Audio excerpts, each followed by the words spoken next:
Boa noite, ouvintes da Rádio Cultura Online Brasil. Boa noite, ouvintes da Rádio Internacional Lusófona. No ar, mais um programa A República com Loriel Rocha. O tema do nosso programa de hoje é os movimentos revolucionários e o papel dos intelectuais orgânicos.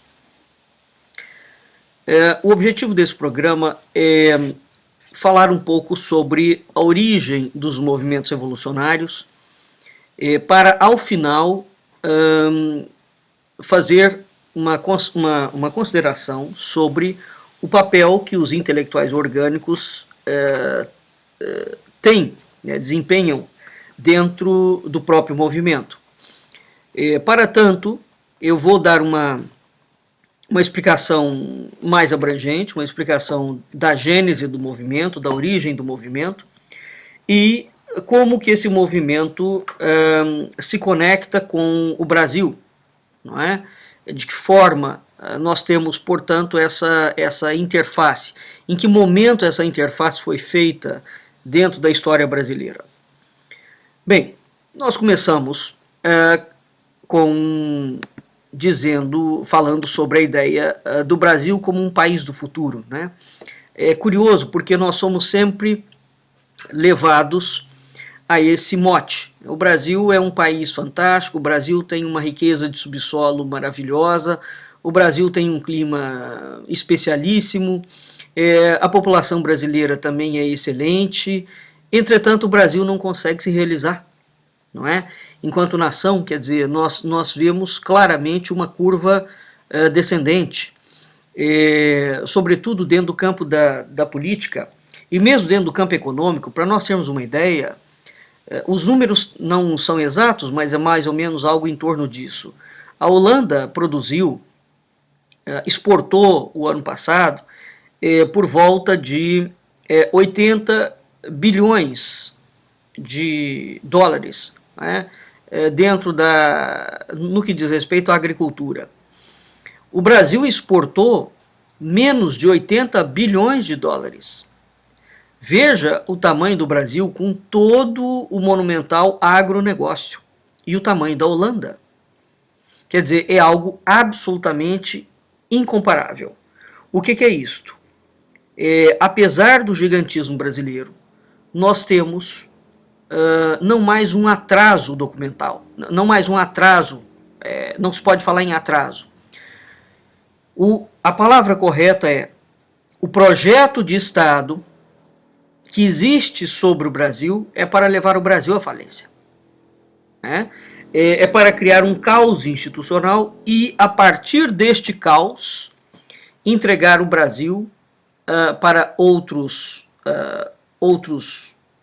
agentes internacionais, para, a partir disso, o Brasil desempenhar um certo papel em relação a esses agentes. Né?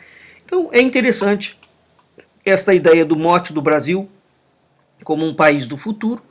Futuro esse que nunca chega, não é? Futuro esse que é sempre aventado pelos sucessivos governos brasileiros, independentemente da legenda partidária. E isso aqui é um ponto muito importante. Independentemente da legenda partidária, todos os governos que assumiram o Brasil seguem a mesma agenda. Não há nota, não há variação de agenda aqui, né? Isso é uma coisa realmente muito curiosa, independentemente de ser um governo oligarca, um governo populista, um governo militar, né? Por outro lado, todos eles trazem sempre o mote do país do futuro. Ora, a palavra futuro é uma palavra de cunho marcadamente escatológico, de cunho messiânico, não é? E isso diz respeito, isso é um tema complexo, um tema de messianismo político, e sobre o qual nós não falaremos nesse programa, mas efetivamente faremos algum programa que envolve sim essa ideia do messianismo político dentro da política de Estado brasileira. Ora, então, dito isto, vamos aqui fazer algumas considerações para a gente entender o movimento revolucionário. Os valores universais de uma nação, de qualquer nação, são língua, religião e cultura. Né? São os únicos componentes, inclusive, que sobrevivem após o término da chamada duração histórica de uma nação. Não é? O que eu posso estudar da Grécia? Língua, religião e alta cultura. O que eu posso estudar do Egito? Língua, religião e alta cultura. Né? Quando uma nação termina, quando o seu tempo histórico, né, mesmo quando ela desaparece, essas coisas sobrevivem. Ora, é consabido que o Brasil aspira a tornar-se uma grande potência. Né? Aspira. Como é que ele vai realizar esse feito? Uma vez que tanto a língua portuguesa quanto a religião cristã, o Brasil é um país marcadamente cristão, o Ocidente é cristão, quanto a cultura, são combatidos e desprezados diariamente, né? Substituídos por formas, gestos, pensamentos, atitudes imitativas e periféricas, gerando a antítese de todo o cenário que se poderia cultivar para construir o presente e o futuro em consonância com o passado. Porque um futuro desconectado do passado é exatamente a proposta revolucionária. Já advertia Arlindo Veiga dos Santos que o presente que nega o passado não terá futuro. O Brasil nega o tempo todo o seu passado e é em cima desta negação do passado que ele pretende construir o seu futuro. Isso é marcadamente uma ideia revolucionária. É exatamente o movimento revolucionário que quer cortar vínculo com o passado, como se o passado fosse péssimo, não é? Sempre, e a partir disso ele vai reescrever o presente, com base naquilo que os intelectuais e os donos do processo revolucionário entendem que seja a história daquela nação. Ora, o Império Brasileiro e a República Brasileira notabilizaram-se por escrever a história do Brasil à sua ótica, onde foi abolido todo contraditório que ousasse insurgir-se contra o inventado em documentos fraudados. Igualmente, e aprofundando esse cenário, né, na continuidade desse cenário, nós temos pelo menos há 40 anos, dentro dos meios jornalísticos, universitários, intelectuais, etc., não se aceita nenhuma versão da história do Brasil que não tenha sido escrita sobre o viés marxista-comunista. Toda versão contrária a isto foi abolida dos livros oficiais, dos jornais, das escolas, das editoras, das universidades, etc. Já na década de 1940, Manuel Rodrigues Ferreira e Tito Lívio Ferreira, historiadores paulistas, denunciavam a agenda comunista na educação brasileira. Veja bem, na década de 1940. Bem como eles denunciavam as sucessivas tentativas de opor a história do Brasil à história de Portugal. Não é? Ora, para além da gravidade do que isso representa, tais atitudes conseguem construir aquilo que é chamado o orgulho do fracasso. Não é? Bem, então o Brasil tem um tipo de orgulho do fracasso, porque ele projeta sempre o futuro. O Brasil é um país imaginário, né? E a cultura, a política, a intelectualidade investe sempre num país imaginário, esforçando-se para tornar essa realidade mentira, é a forma mais eficiente que foi encontrada pelos políticos e pelos pseudo-intelectuais brasileiros de manter o Brasil refém de uma agitação desorientada, cujos objetivos só são desconhecidos para aqueles que se recusam a ver o óbvio. Né? Dentro do Brasil, mais do que negar o contraditório, construiu-se uma versão idílica de que o pensamento dialético é excelente. Ou seja, o brasileiro acostumou-se a raciocinar por exclusão. Ele é levado sempre a estar a favor ou contra algo ou alguém. Isso é a prova inconteste de máxima inteligência e perícia dentro do Brasil. Ou seja, você raciocinar por exclusão. Então, no Brasil, o raciocínio que a mentalidade revolucionária instaurou foi um raciocínio por exclusão. Se você está a favor do Lula, você é contra o Fernando Henrique. Ora, na verdade, o grande problema a enfrentar no campo da historiografia brasileira, da política brasileira, da intelectualidade brasileira, não é apresentar dois lados da história como se a história tivesse um lado. Não é? Quem tem lado são pessoas, a história não. Mas sim pensar se seria possível estudar a história e propor um futuro usando o cérebro reptiliano, ou no máximo o cérebro mamífero. O estudo pressupõe o uso de no mínimo dois sentidos, o ouvido e a boca. Ora, a pergunta é o seguinte: como é que um intelectual com um cérebro reptiliano ou mamífero pode estudar alguma coisa e ainda achar-se capacitado para dialogar e construir o futuro da nação?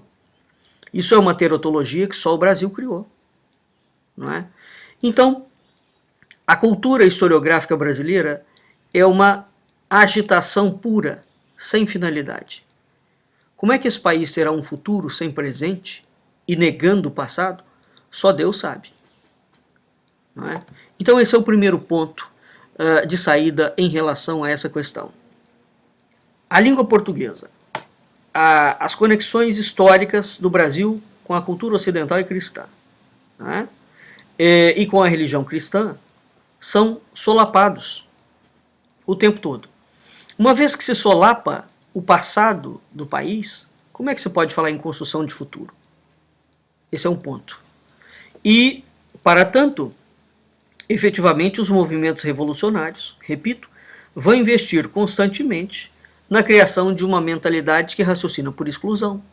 Ou você aceita isso, ou você aceita aquilo. Na verdade, quando a filosofia fala do raciocínio dialético, ela fala exatamente que o raciocínio dialético é tudo aquilo que não pode ser aplicado. Né? E no Brasil, tudo que foi aplicado é o seguinte: só vale o raciocínio dialético, ou isto ou aquilo. Não. As coisas existem além da dialética. Né? A dialética é marcadamente uma forma de pensamento que adota um lado, e ao adotar um lado, você naturalmente exclui o outro. Transforma o outro como inimigo. Ao adotar um lado como bem, o outro lado é necessariamente o mal. E muitas das vezes, os lados que estão em evidência ou em conflito são ambos o mal. Então, como é que eu vou optar entre um e outro? Isso é um problema.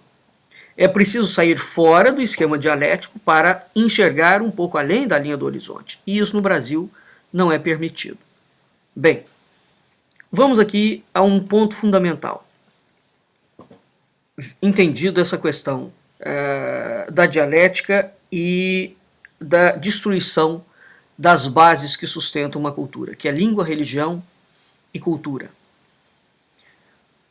Como é que surgiu? Sempre teve movimento revolucionário? Sempre, efetivamente. Agora, os movimentos revolucionários se distanciam enormemente e até o século XVIII nós não temos nenhum tipo de movimento revolucionário em escala internacional, onde ele tem uma agenda cosmopolita. Então, o século XVIII é um século absolutamente fundamental porque ele de fato inaugura uma agenda revolucionária em escala internacional. Quando é que se deu isso? Em 1717, que é o ano da fundação da maçonaria. Esse ano é vital na visualização de todo o projeto que falava de um governo mundial. Porque a maçonaria nasce imbuída desse intento, e a partir desse momento, uma cultura mundial aventada pela maçonaria vem a ser movida por símbolos e por um léxico revolucionário, e essa cultura começa a ser implantada. Nunca antes na história da humanidade foi levado a cabo esse projeto e com tal intento. Né? Aquilo que a gente chama, por exemplo, de império, como o Império Romano, não chegou nem perto daquilo que se constituiu ou que se construiu a partir de 1717 e que hoje se entende como um governo mundial. Né? Então, mesmo historicamente, falar que sempre houve impérios e governos, sim, sempre houve grandes governos, geograficamente falando. Um governo mundial, a proposta de um governo mundial, não, nunca existiu. Esse governo mundial começa a ser tecido a partir de 1717 com a maçonaria. Ora, curiosamente, no mesmo ano de 1717, enquanto a Inglaterra criava a maçonaria o rei Dom João V de Portugal inaugurava o Palácio de Mafra, construído com os tributos do ouro do Brasil. O Palácio Nacional de Mafra é uma réplica arquitetônica da Celeste Jerusalém, conforme consta no Apocalipse. Esses dois lançamentos, hoje nós não temos tempo de entrar nele, mas eu vou fazer um programa sobre o Palácio de Mafra, não é? Esses dois lançamentos são, por origem e essência, antagônicos. Por quê? O lançamento da maçonaria visa destruir a aliança entre o trono e o altar. Portanto, a Inglaterra lança isto. Um outro lançamento, que é o Palácio de Mafra, visa consolidar a aliança entre o trono e o altar. Então, de um lado, nós temos a cultura anglo-saxã, investindo contra a cultura ocidental e cristã. E de outro, nós temos a cultura lusitana, na salvaguarda e na defesa da cristandade. Há, portanto, distinções imensas entre ambas as culturas. Há pensadores maus e brilhantes em ambas, né? O que de modo algum se pode admitir é presumir que a cultura brasileira, né, possa se referendar na cultura anglo-saxã, para, a partir disso, criar sua identidade e se reconstruir. Esse é o projeto revolucionário que surge e que é implementado dentro do Brasil. Não é? Não há nenhuma justificativa para aplaudir e defender ideias, personagens e obras que visam destruir precisamente a base da cultura ocidental e cristã. Fernando Pessoa elencou que base é essa? A filosofia grega, a ordem e o direito romano e a igreja cristã. Então veja, a partir de 1717, essas bases que Fernando Pessoa elenca como sendo as bases que sustentam a cultura ocidental e cristã, que é a filosofia grega, a ordem e o direito romano e a igreja cristã, a maçonaria se propôs a demolir essas bases em escala internacional. E, para tanto, ela foi pervertendo a língua, a religião e a cultura. Ora, o Brasil teve um papel fundamental na destruição da cultura ocidental e cristã. E esse papel foi guiado pelas mãos e pela obra de Dom Pedro I de José Bonifácio. Não é? A chamada direita brasileira agora, essa direita cristã conservadora, criou uma cortina de fumaça sobre os movimentos revolucionários e sobre a nova ordem mundial, de fazer inveja ao próprio Satanás. Eu vou citar somente alguns pontos onde essa direita, que surgiu do dia para a noite, dizendo que vai reconstruir a alta cultura nacional. Vou elencar apenas alguns pontos que essa direita recusa-se a falar e, de um modo sintomático, faz de conta que eles não existem. Essa direita recusa-se a ir à gênese, à evolução e à atualidade dos movimentos revolucionários. A culpa dos movimentos revolucionários no Brasil, inclusivamente, é pontuada praticamente a partir da década de 40, ou seja, dentro do governo militar. Não é? É interessante isso, porque os movimentos revolucionários estão também dentro do governo militar a partir de 1964. Mas a origem do movimento deve ser encontrada no século XVIII. E no caso especificamente do Brasil, o Brasil foi entregue para os movimentos revolucionários por José Bonifácio, personagem esse que vem sendo altamente laureado e ovacionado por essa direita. E é curioso porque a esquerda também está reabilitando a imagem do José Bonifácio como um grande revolucionário da esquerda. Então, é curioso perceber a sincronicidade, não é, desses dois movimentos, da direita e da esquerda. Uma outra questão, que a direita brasileira recusa-se a falar. Ela mistura os conceitos de misticismo, esoterismo e ocultismo. Eles criaram como bode expiatório que todos os males do Ocidente são devidos a René Guénon e ao perennialismo do René Guénon. Eles elencaram como vitais para a cultura brasileira os autores e as obras da cultura anglo-saxã, exatamente aquela cultura que no século XVIII surge destruindo a cultura ocidental e cristã, pela boca da maçonaria. Eles recusam-se a analisar os temas de modo transdisciplinar, unindo pontas soltas, porque a hora que determinadas pontas soltas forem unidas, configura um outro cenário que de modo algum é o que está aparentando. Eles inventaram que o problema dos movimentos revolucionários no Brasil brotaram por geração espontânea a partir de 1964, como eu já disse agora há pouco. Eles dizem que a nova ordem mundial ainda vai acontecer, e não que ela já está implantada, né? E que as bases dessa implantação surgem exatamente com a maçonaria em 1717. Eles resolveram subtrair da biografia de José Bonifácio o fato dele ter sido responsável pela entrega do Brasil aos movimentos revolucionários em 1822. E eles arbitraram que não existe golpe de Estado em curso no Brasil, simplesmente para salvaguardar a candidatura de Jair Bolsonaro. Esses 9 pontos já são suficientemente graves para indicar que há alguma coisa muito equivocada dentro dessa proposta de uma suposta direita que surgiu do dia para a noite no Brasil, né? O ano de 1717, que é o ano da fundação da maçonaria, é vital na visualização de todo o projeto de um governo mundial, não é? Porque, repito, a maçonaria nasce imbuída de implantar uma cultura mundial, uma política mundial, uma intelectualidade mundial, né, um governo mundial. Ora, o que aconteceu? A partir de 1717, a filosofia grega, a ordem do direito romano e a igreja cristã foram sendo sistematicamente demolidos. O que restou hoje, depois desse desmonte de 300 anos? O mundo que nós vemos. E o que nós vemos é bem feio, né? Nós vemos um mal implantado em escala internacional.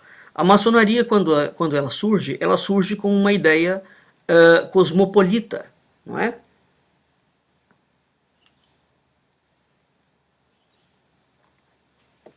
Não há razão alguma para colocar panos quentes neste surgimento, nesta aparição, no século XVIII da maçonaria, em nome de uma alta cultura. A não ser que por cultura se entenda a mesma ideia de cultura vigente desde 1717, lançada pela maçonaria. Portanto, é aquela cultura que tem sempre um lado, não é? É aquela cultura onde você vai sendo levado, conduzido para adotar uma posição a favor ou contra algo ou alguém. Uma outra coisa que eu quero trazer aqui como perspectiva do movimento revolucionário é o seguinte: na origem dos movimentos revolucionários nós vemos uma ideia clara de escatologia e efetivamente entrelaçada com cultura simbólica. A Revolução Francesa traz um lema, não é, de um novo conceito de justiça. Uma das questões curiosas da maçonaria, quando ela surge, isso futuramente da Revolução Francesa, e que será praticamente uma marca de todos os movimentos revolucionários a partir do século XVIII, é o seguinte: eles têm um conceito de justiça muito específico. E esse conceito de justiça falam o tempo inteiro em aniquilação, em matança, em morte. Aliás, um dos dísticos das bandeiras da Revolução Francesa, sempre se fala que os lemas da Revolução Francesa são liberdade, igualdade e fraternidade. São. Só que eles extraíram o 4º lema, que é a morte. A Revolução Francesa tem como lema liberdade, igualdade, fraternidade e a morte. Eles subtraíram esse 4º lema. Já foi objeto de posts meus no Facebook relativo à cultura simbólica, não é? Mas voltando aqui, quando a maçonaria nasce, ela nasce, portanto, com o intuito de combater, o sentido de destruir, não é? A cultura ocidental e cristã, a filosofia grega e a ordem e o direito romano. E ela o faz em nome de um conceito de justiça, não é? A pergunta que nós deveríamos fazer é o seguinte: por que os movimentos revolucionários de esquerda e de direita matam tanto? Por que eles construíram um conceito de justiça, onde essa justiça não vem para fazer a justiça, mas ela vem para matar, no sentido de destruir, para repor alguma coisa no lugar. E por que eles não veem nenhum problema nisso? Ora, um curso de quarta-feira que nós damos de Escola de Cultura Visionária, onde a gente analisa a obra de Norman Cohn, a origem dos movimentos revolucionários, antes do século XVIII, ela é múltipla, né? Uma delas, e a mais importante, é que eles bebem nas fontes das literaturas apocalípticas e proféticas, de fundo judaico, cristão e grego-helenístico. E essa literatura de fundo apocalíptico profético é a base dos movimentos messiânicos medievais, que propunham o assassinato ou o holocausto como uma purificação indispensável do mundo nas vésperas do milênio. Então os movimentos revolucionários, desde a Idade Média, vão encampar essa ideia, né, de que você tem que matar, porque quando você mata, você purifica. Você tem que destruir, porque quando você destrói, você está purificando. A partir do século XVIII, quando a maçonaria é lançada, ela encampa para valer essa ideia revolucionária. Portanto, ela inaugura um tipo de justiça que já existia, uma justiça revolucionária, não é? Matar ou destruir em nome da revolução para criar um novo mundo. Ora, para tanto, eles tomam para si a chamada vara da sua cólera, numa esperança mimética de serem como o Deus do Antigo Testamento, que é o Senhor único da justiça divina, não é? Então, esse Senhor, esse Deus, é o coordenador e é o castigador. Portanto, os movimentos revolucionários, essa grande revolução social que visa matar, destruir ou trocar, é um instrumento do Messias ou do imperador dos últimos dias. A Rússia, por exemplo, muito pouca gente sabe que a Revolução Russa iconografou um homem montado num cavalo branco, né? Onde por trás desse cavaleiro existe um sol, com raios resplandecentes, e esses raios anunciam um novo dia, uma nova era que há de surgir depois de um holocausto purificador.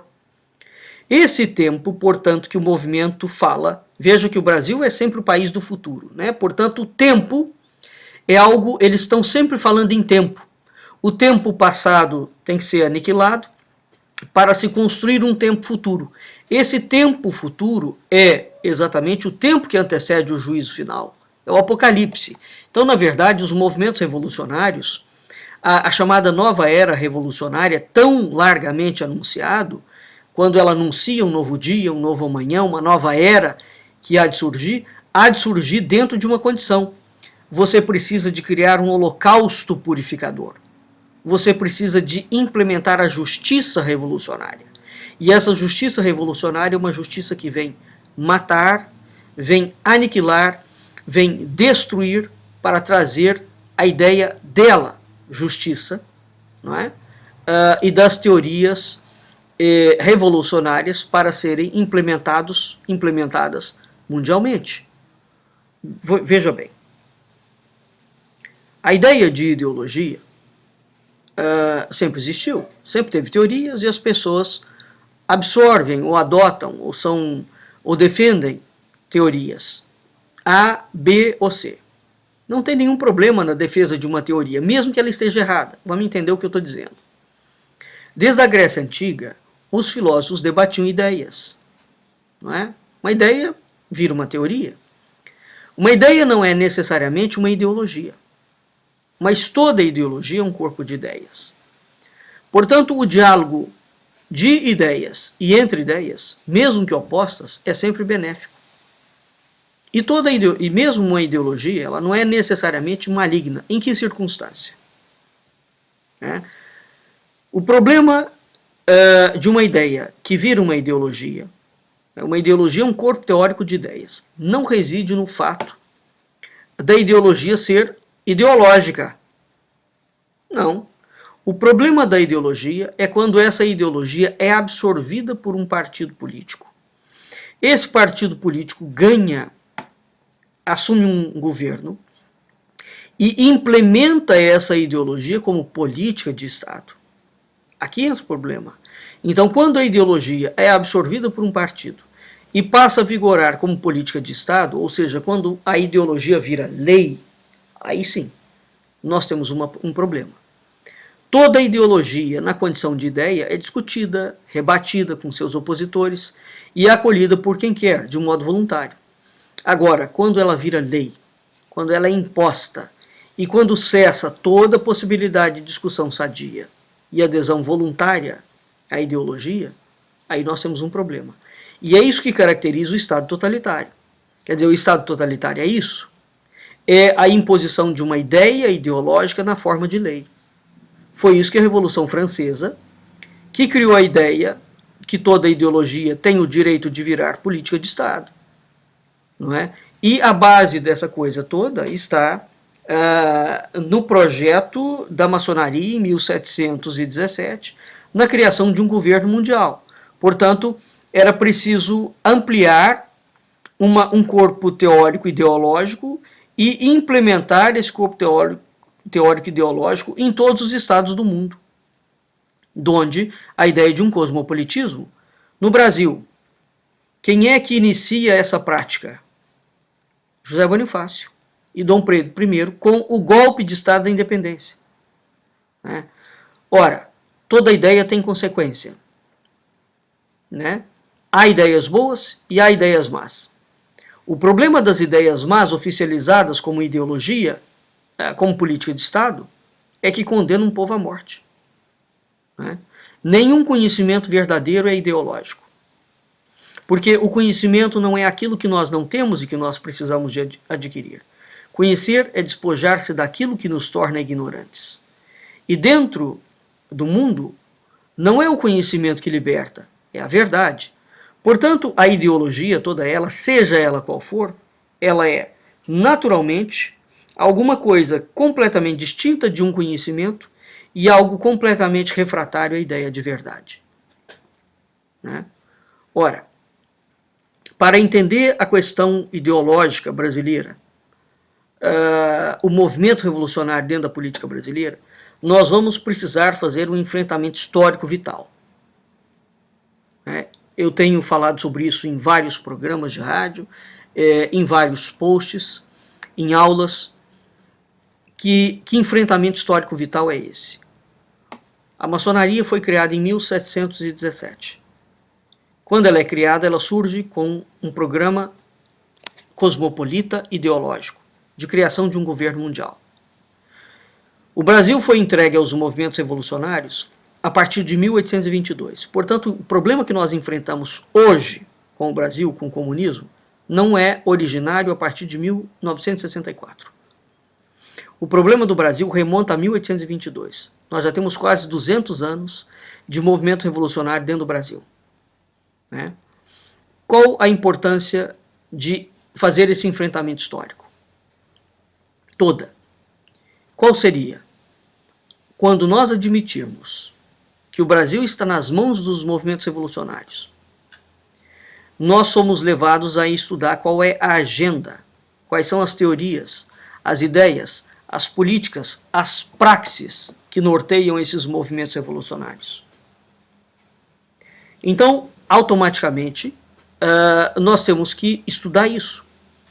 Segundo ponto, essas ideias, agendas, elas existem? Elas foram aplicadas em escala internacional? Foram. Elas são conhecidas? São. Elas foram aplicadas dentro do Brasil? Foram.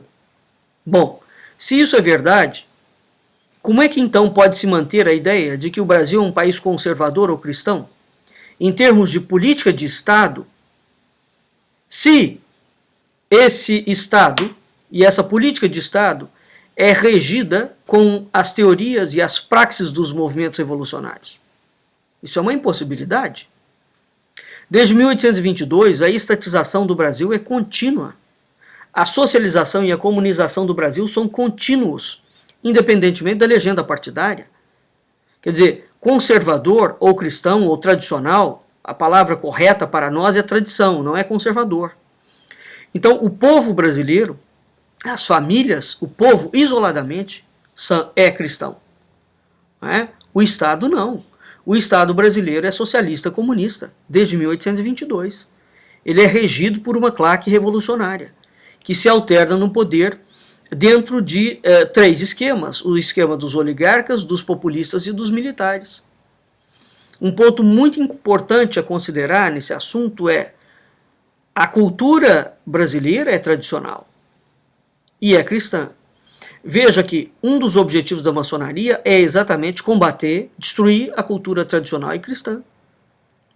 E é essa cultura tradicional e cristã que está na raiz do povo brasileiro. De modo algum, ela existe dentro da classe política brasileira desde 1822, porque se de fato existisse, meu Deus do céu, o Brasil não teria se tornado o que se tornou, não é? E a palavra é essa mesma, cultura tradicional e cristã, porque nós somos herdeiros e tributários da cultura portuguesa, e não da cultura anglo-saxã, porque a palavra conservadorismo se aplica à cultura anglo-saxã, né? A designação cristã, inclusivamente, é diferente dentro de ambas as culturas.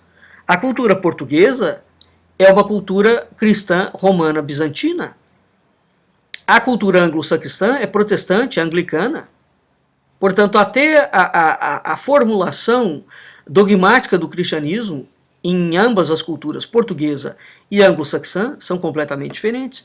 Entretanto, a direita, suposta direita da esquerda conservadora cristã brasileira, não é, vem fazendo uma apologia descarada à cultura cristã protestante anglicana. Isso é o cerne do movimento revolucionário. Bom, entendido isso, ou dito isso, vamos a essa praxis revolucionária aplicada dentro da política brasileira. Então, lembrando, retomando aqui a questão, a maçonaria surge em 1717 e cria um projeto cultural, político, educacional, etc., em escala global. Em 1822, José Bonifácio, que é maçom carbonário, todos os indivíduos que fizeram o processo da independência, todos, sem exceção de nenhum, são maçons. Então a independência brasileira é um projeto da maçonaria. Ora, a maçonaria é um projeto internacional, ela não é um projeto local.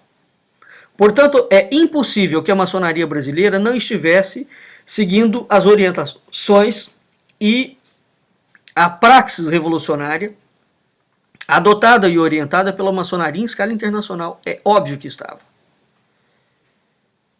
Existe um descolamento entre o que a classe política brasileira implementa como política de Estado e a cultura vigente, né, e aquela que é cultivada pelo povo brasileiro.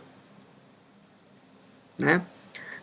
Vem sendo vendido desde 1822, de um modo velhaco e criminoso, pela classe política brasileira, que os políticos vendem a si e aos seus projetos de lei e de governo com o rótulo de tradicional ou de cristão.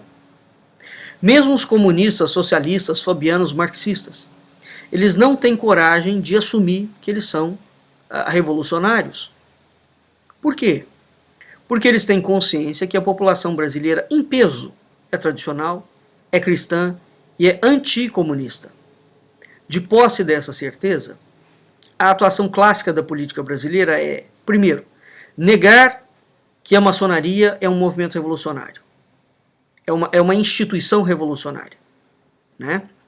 Negar que esse movimento revolucionário tomou posse do Brasil desde 1822. Negar que eles têm, esses movimentos e essa estrutura política como um todo, tem uma identidade, um cariz socialista, marxista, fabiano, revolucionário. E eles fazem uso contínuo de táticas miméticas para que a sua atuação criminosa passe desapercebida, para que ela fique invisível aos olhos do povo. Não é? Vou dar aqui um exemplo um pouco claro desse mimetismo. A classe política brasileira fala que uma parte dela se autodenomina, fala que ela tem um nacionalismo patriótico de perfil conservador e cristão. Isso é uma camuflagem cínica de teorias socialistas, positivistas, marxistas. A história do Brasil contradiz severamente o discurso e a praxis da classe política, no sentido de que ela é cristã. Né? Ora, Em termos concretos, aonde nós temos uma agenda cristã sendo implantada no Brasil? Em nenhum lugar. Como é que nós conseguimos explicar que o Brasil, independentemente da legenda partidária, do partido que governa, foi criando um Estado totalitário, governo após governo, um Estado inchado, onde inclusivamente o chamado capitalismo é promovido pelo Estado, dentro do Estado? Qual é o Estado totalitário? Qual é o Estado que não é totalitário, que promove a economia? Nenhum. Um Estado, somente os Estados totalitários promovem a economia, promovem cultura. Então, o Estado totalitário é proposta conservadora ou cristã ou capitalista desde quando? Desde nunca. É preciso ter a coragem de encarar as falácias da classe política brasileira, da intelectualidade brasileira, que vem mentindo ao povo de um modo absolutamente desinibido. Não é? Portanto, existe um movimento revolucionário em escala internacional. Esse movimento tem uma agenda cosmopolita, para a qual convergem todos os movimentos revolucionários, cujas teorias e ideologias foram aplicadas no mundo inteiro, inclusivamente dentro do Brasil. O Brasil é sim um país comunista, ele não vai se tornar um país comunista. Ora, se subsistem dúvidas com relação a isso, basta a gente pegar os projetos de lei, as 7 constituições brasileiras, as políticas de Estado que foram sendo adotadas e implementadas no Brasil desde 1822, para comprovar o que nelas tem de tradição, de cristianismo, e o que nelas tem de socialismo, de fascismo, de marxismo, de fabianismo, de gramscismo. Uma análise séria, não ideológica, do assunto deita por terra essa mentira histórica. Ou seja, que a política de Estado do Brasil tem um cariz tradicional e cristão. Portanto, nós precisamos fazer esse enfrentamento histórico vital. O Brasil foi entregue aos movimentos revolucionários a partir de 1822, pelas mãos de Dom Pedro I e de José Bonifácio. Qual a importância disso? Toda. Porque se nós entendermos a gravidade e a profundidade do mal inerente às propostas dos movimentos revolucionários, nós seremos obrigados a enfrentar essa realidade que é nossa há 200 anos. Por outro lado, não há nenhuma importância se as pessoas preferem a ilusão aliciante, não é? Porque a ilusão aliciante supostamente é indolor. E aqui eu lembro Mahatma Gandhi, que tinha uma frase muito acertada, que dizia que a verdade tem a dureza de um diamante e a delicadeza de uma flor. Não é? Ora, a história do Brasil, portanto, sempre foi tratada dentro de uma redoma de vidro. Muito embora o Brasil, depois de 1822, seja uma construção de um movimento revolucionário que explodiu em escala internacional. Então essa história sempre foi tratada dentro de uma redoma de vidro, ela foi desconectada do entorno, como se a história do Brasil existisse por si mesma, sem receber influência nenhuma, de parte alguma. Ao mesmo tempo, dizem que ela também não influencia nada. Esse discurso tem sido muito, muito bom, porque é ele que tem permitido manter a ideia do Brasil como um país do futuro e do Brasil como uma nação neutra. Tudo que o Brasil não é neutro. Não é? O Brasil não faz guerra com os países, evidentemente, mas o Brasil é altamente alinhado e um grande componente dentro do esquema revolucionário internacional, a moda brasileira. Né? Então essa bolha histórica é um projeto, ela tem um caráter simultaneamente híbrido e autista, e ela tem servido muito apropriadamente aos interesses e aos projetos dos movimentos revolucionários. E tem servido de tal modo, e a coisa assentou-se de tal forma na mentalidade nacional, que muitos brasileiros não veem nenhum problema entre conjugar, por exemplo, teorias malthusianas com marxismo. Muitos brasileiros não acreditam que o capitalismo pode ser fomentado pelo Estado, no Estado e dentro do Estado. E que isso, de modo algum, configura um Estado socialista ou totalitário. Ou seja, o brasileiro acostumou a pensar que se pode dar uma na cruz e outra na caldeirinha, sem problema. Então essa mentalidade híbrida, desconectada da realidade pessoal e mundial, está assentada no país. Vou dar um exemplo desse tipo de mentalidade revolucionária. No período do regime militar, o Brasil cresceu uma taxa de 8% ao ano. É um fato. Agora, igualmente é um fato que esse crescimento foi promovido pelo Estado, pelo governo militar, e não porque o país possuía uma economia pujante, verdadeiramente capitalista, como a economia americana, por exemplo. A economia brasileira só existe ou não entrou em colapso total por conta da imensa riqueza do subsolo nacional. O PIB brasileiro é resultado, em sua grande parte, de commodities, que, trocando em miúdos, é todo produto baseado naquilo que a natureza produz, que vai do petróleo ao agronegócio. Não existe capitalismo coisíssima nenhuma no Brasil. Qual é o parque industrial do Brasil? Qual é o parque tecnológico? Qual é o parque científico? Qual é a reserva de capital intelectual que esse país tem, fora das commodities? Mínima, para não dizer inexistente. E isso porque, por trás desses parques, tem de existir uma fortíssima produção acadêmica, uma fortíssima base intelectual gerada nas universidades brasileiras. E mesmo assim isso existe aqui? Não. Nós temos algumas ilhas de produção acadêmica. Né? Então, as universidades brasileiras não estão nem entre as melhores do mundo, nenhuma delas. Ora, como é possível um país de produção acadêmica marcadamente socialista, marxista, gramscista, positivista, revolucionária, ter um parque industrial capitalista? Bastava isso para nós entendermos que nós estamos diante de uma fraude. Não é? As pessoas falam à torta e à direita sobre os movimentos revolucionários, mas elas são incapazes de traduzir as praxes desses movimentos para dentro da política de Estado brasileira. No máximo, o que elas conseguem é dizer que o Brasil adotou uma agenda revolucionária pós-regime militar, ou culpabilizar o regime militar de que ele não combateu os movimentos revolucionários. Isso é um fato. É um fato. Agora, não foi só o regime militar.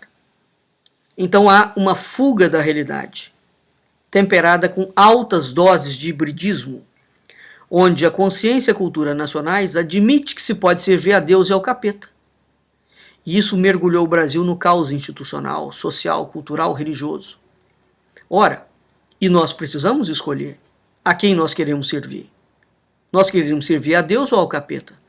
Nenhum país do mundo, né, nós vemos com a mais absoluta simplicidade os partidos políticos não terem uma agenda teórica e ideológica definida.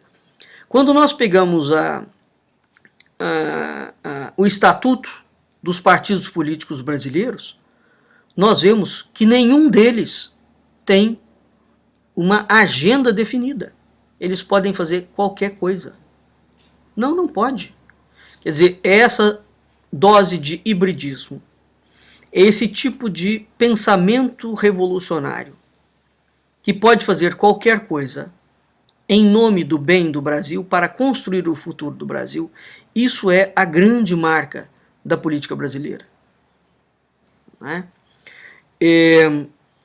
Para finalizar, eu quero deixar aqui colocado quais são as 5 características básicas dos movimentos revolucionários desde o século XVII e XVIII. Ele tem no mínimo 5 características. Ele se propõe a destruir a filosofia grega, a ordem e o direito romano e a igreja cristã. Ele tem um caráter cosmopolita. Ele criou um léxico, portanto um vocabulário revolucionário próprio. Quando a gente pega um projeto de lei, por exemplo, no Brasil, se você não conhece o léxico do movimento revolucionário, você pode até ser iludido a pensar que aquele projeto de lei é algo muito bom. Não é? Eles têm uma agenda comum, e essa agenda se adapta ao país onde o movimento vai ser implementado. Ou seja, a agenda existe, ela é cosmopolita, mas ela será implementada de modo particularizado, mimético, focado, segundo a cultura do país, segundo o psiquismo do país. Por fim, quinta característica, eles são marcadamente empenhados em mudar e aprimorar a evolução e o comportamento dos homens em sociedade, onde eles vão propor uma revolução moral, intelectual, espiritual e sociocultural com vistas a criar um novo mundo. Não é? E aqui eu termino dizendo quais são os tipos de intelectuais, porque essa ideologia foi implementada por intelectuais, não é? E as teorias criadas por esses intelectuais. Como é que os intelectuais do movimento revolucionário atuam? Antônio Gramsci, por exemplo, já é uma fase posterior, mas mesmo antes dele, essas duas fases existiam, só que elas não estavam marcadamente registradas. Gramsci define duas categorias de intelectuais: o intelectual orgânico e o tradicional.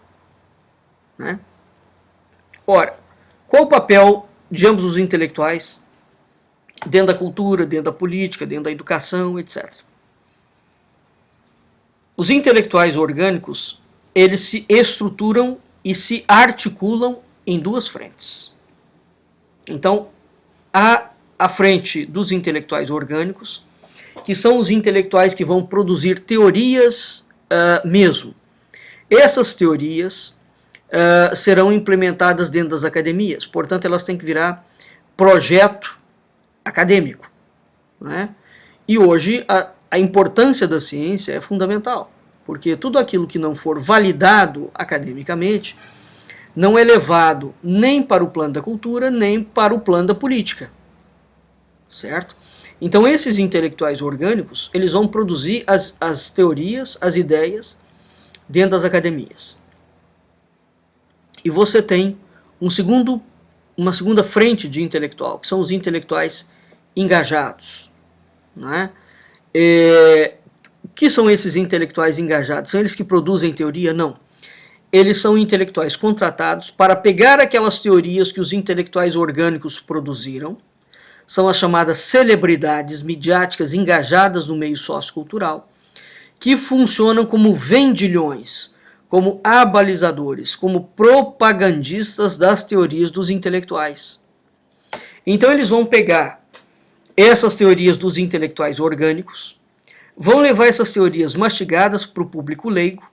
Esse público leigo vai consumir essas teorias sem saber o que consome, e mais, vão achar fantástico consumir, porque essas teorias foram indicadas por uma celebridade. Juntamente com isso, a mídia televisiva, do cinema, etc., a mídia internacional criou a ideia das grandes celebridades. Então você pode pegar hoje, vamos pegar o seguinte, eu tenho um Alexandre Dugin, que é um intelectual orgânico, né? Ou eu tenho, por exemplo, o Acilino Ribeiro, no Brasil, que é um outro intelectual orgânico. E eu pego, por exemplo, um intelectual engajado, vamos pegar o Caetano Veloso, vamos pegar a Madonna. Eu pego, portanto, celebridades que foram alçadas, Chico Buarque, né, foram alçadas à categoria de celebridade. Portanto, elas já têm um nome feito, uma imagem consolidada dentro do meio sociocultural. Essas pessoas fazem música, fazem teatro, fazem cinema, escrevem livros, etc, etc, etc. Né? Através desta atuação dos intelectuais engajados. Aquela teoria dos intelectuais orgânicos, que era uma teoria extremamente complexa, não é? É levada, portanto, para o público leigo, o povo. E o povo vai sendo, portanto, adestrado, ele vai consumindo aquela teoria revolucionária e ele não tem a menor ideia do que ele está consumindo. Por quê? porque ela veio chancelada pela marca de uma celebridade. Então o sujeito jamais haverá de pensar que por trás de uma música do Caetano Veloso, ou do Chico Buarque, ou da Ivete Sangalo, você tem uma bomba teórica revolucionária colocada, e aquilo ali vai entrando e vai alterando o seu pensamento, o seu sentimento e o seu comportamento. Então o movimento revolucionário internacional, cosmopolita, criado pela maçonaria em 1717, visa, né, a destruir em duas frentes. Ele produz guerra mesmo, em que você assassina, e ele produz um outro tipo de assassinato. Então o assassinato no campo cultural, o assassinato no campo religioso, não necessariamente é um assassinato ipso facto, ou seja, você não precisa de matar a pessoa. Agora, você faz aquilo que o Otávio Paz colocava, você insemina a revolução no espírito, na mentalidade do indivíduo, no sentimento do indivíduo, no comportamento do indivíduo. Então, se você fizer isso ao longo de 2 ou 3 gerações, pronto. É o suficiente para a teoria revolucionária instaurar-se dentro daquela cultura. É por isso que quando eles lançam uma teoria, ela é gestada durante 2 ou 3 gerações. Aliás, é absolutamente notório e consabido que tanto Soros quanto os Rockefeller, o Carnegie Hall, o Carnegie, pediam sempre 2 gerações para os intelectuais deles, 2 gerações de silêncio sobre a teoria que eles estavam gestando. Porque exatamente em 2 gerações é o tempo necessário, consabido e comprovado, para você fazer implementar no psiquismo do povo, no comportamento do povo, a adesão a uma causa revolucionária. E pior, as pessoas não sabem que é uma causa revolucionária.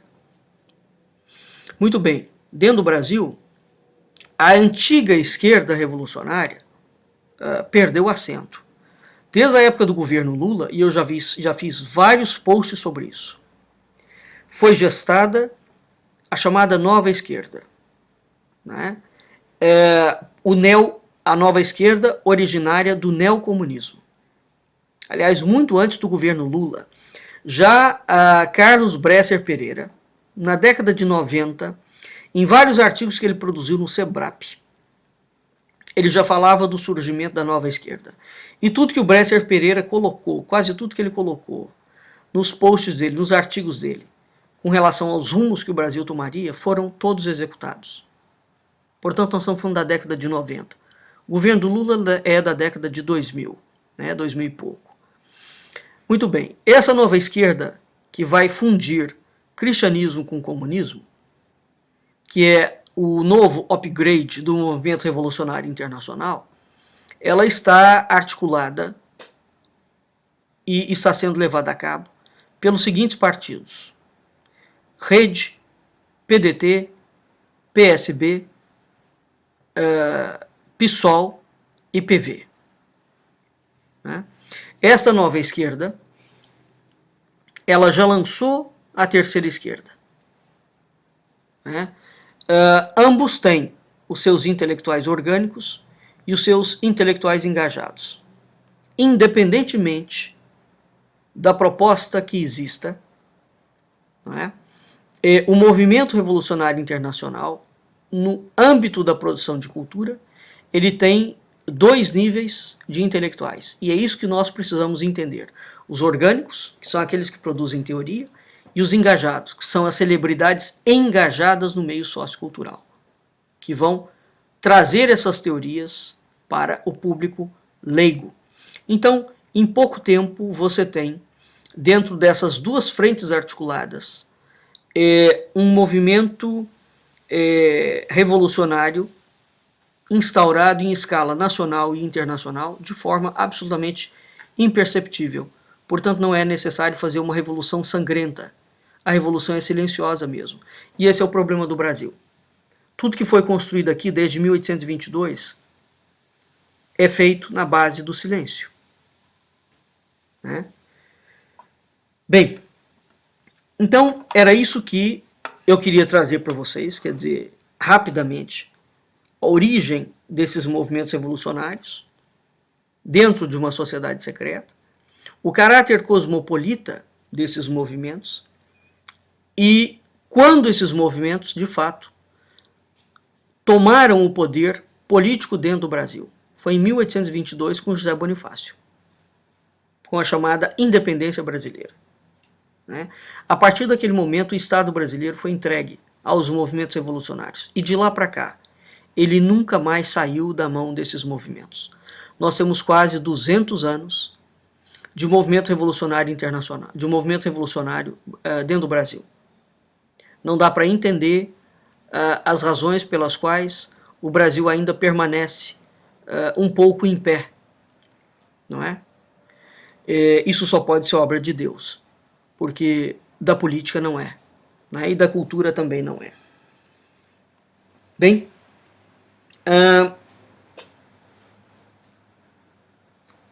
ao procurar trazer esta ideia para vocês, uma ideia básica, muito básica mesmo, o objetivo é de fato trazer, fazer uma chamada de atenção de que nós precisamos de começar a ter um apreço pela verdade dentro da história, e não por lados, né? Não por ideologias. Aquilo que liberta é a verdade, não é o conhecimento e não é a ideologia. Ou o Brasil terá apreço pela verdade histórica, doa a quem doer, custe a quem custar, ou então nós vamos continuar na senda do movimento revolucionário e sendo enredado por esse movimento de uma forma cada vez mais intensa, porque nós nos recusamos a enfrentar a nossa realidade, que é, sim, grave, profunda e maligna. Não é? Ou nós tomamos, portanto, uma atitude de enfrentamento, de aceitação da verdade, ou nada pode ser feito, efetivamente. É a verdade que liberta, não é o conhecimento. Boa noite, ouvintes da Rádio Cultura Online Brasil. Boa noite, ouvintes da Rádio Internacional Lusófona. Fique em seguida com a nossa programação. Um abraço, até a semana que vem.